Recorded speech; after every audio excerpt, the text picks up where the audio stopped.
Hello, welcome to our channel. Today's topic is breaking China's grip, the high-stakes race for rare earth dominance. Your smartphone, your car, even military items all depend on a group of materials most people have never heard of. The most advanced weapons, electric vehicles, and wind turbines are composed with a handful of obscure minerals.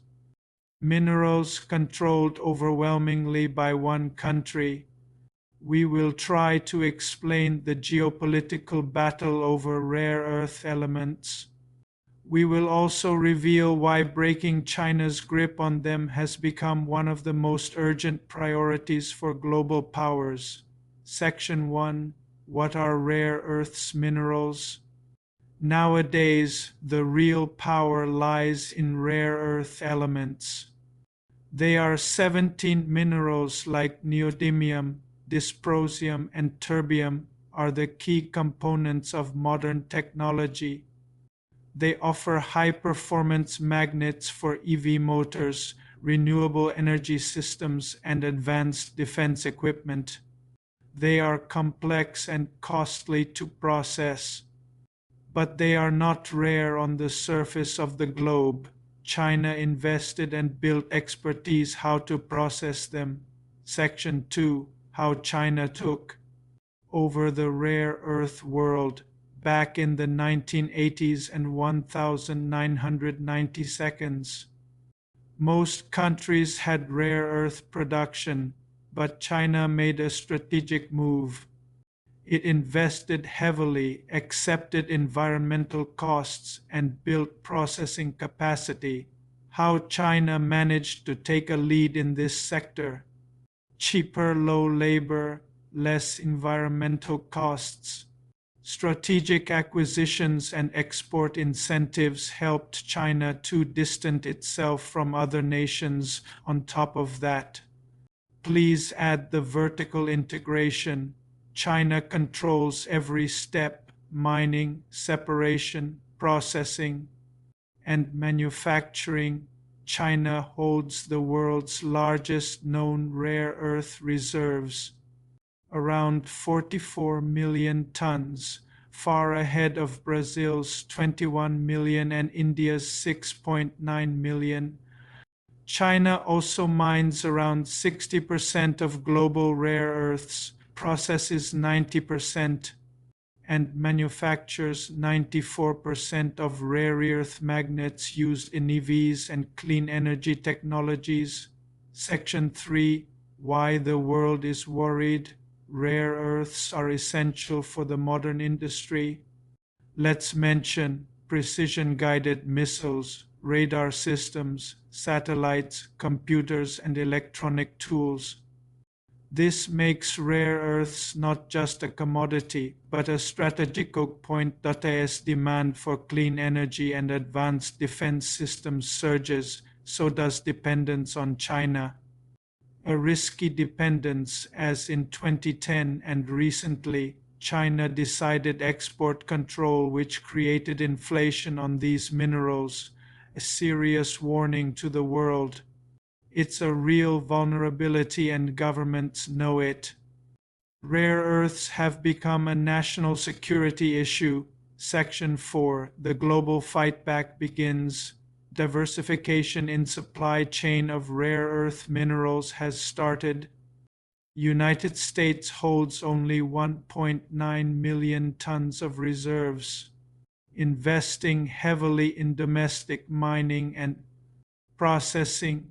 The U.S. Department of Defense has set price floors to support domestic producers like MP Materials. Australia, already a key producer with 5.7 million tons of reserves, expanding partnerships with the US and Japan, India and Brazil. India, 6.9 million tons of reserves. Brazil, 21 million tons, second only to China. Both are emerging as long-term strategic players. Europe, facing the highest price shocks. investing in recycling and alternative materials. Africa and Greenland, Tanzania, South Africa, and Greenland hold promising deposits, but political and environmental issues slow down its development. Mining is just step one. Processing is where China still dominates, and building that capacity takes years, billions of dollars, and political will. Section 5. New challengers to China.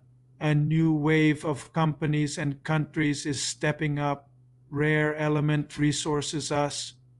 Energy fuels us. Naya Corpus, Aclara Resources, Chile or Canada. These players are trying to build processing capacity outside China, the real bottleneck in the supply chain.